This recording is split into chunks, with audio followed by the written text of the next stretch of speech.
श्री लतीफ गैबान यांच्या सौजन्याने व स्वखर्चातून कृष्णानगर ऑक्सिजन पार्कचे भव्य उद्घाटन।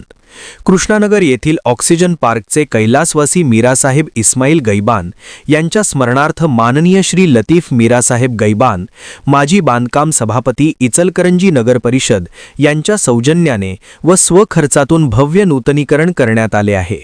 नूतनीकरणानंतर या पार्कचे उद्घाटन माजी आमदार अशोकराव जांभळे यांच्या हस्ते उत्साहात पार पडले। या नूतनीकरणामध्ये नागरिकांच्या सुरक्षिततेसह आरोग्यदायी व पर्यावरणपूरक सुविधांवर विशेष भर देण्यात आला आहे। पार्कमध्ये एकूण 18 स्ट्रीट लाईट्स बसविण्यात आले असून नागरिकांसाठी 12 आरामदायी बाकड्यांची व्यवस्था करण्यात आली आहे। तसेच पार्कमधील 300हून अधिक झाडांना आकर्षक रंगरंगोटी करण्यात आली आहे। सुरक्षेच्या दृष्टीने पार्कमध्ये 7 सीसीटीव्ही कॅमेरे बसविण्यात आले असून कंपाऊंडची दुरुस्ती करण्यात आली आहे।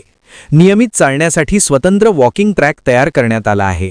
लहान मुलांसाठी स्वतंत्र खेळाचे मैदान विकसित करून घसरगुंडी, वजन ताकडी, झोपाळे आदी खेळणी उपलब्ध करून देण्यात आली आहेत। प्रवेशद्वार परिसरात आकर्षक लॉन विकसित करण्यात आले असून विविध प्रकारच्या शोभेच्या व सावलीच्या झाडांचे रोपण करण्यात आले आहे। यावेळी परवेज गैबान यांनी प्रभाग क्रमांक 2 मध्ये भविष्यात सोलर लॅम्प व मोफत इंटरनेट सेवा देण्यावर भर दिला जाईल असे सांगितले। तसेच सुहास जांभळे यांनी विकासनगर परिसरात ओपन स्पेस शिल्लक असल्याने नागरिकांचे नशीब चांगले असल्याचे नमूद केले। या नूतनीकरणामुळे कृष्णानगर परिसरातील नागरिकांना विरंगुळा, आरोग्य आणि पर्यावरण संवर्धनासाठी एक उत्तम सार्वजनिक सुविधा उपलब्ध झाली असून नागरिकांनी समाधान व्यक्त केले आहे।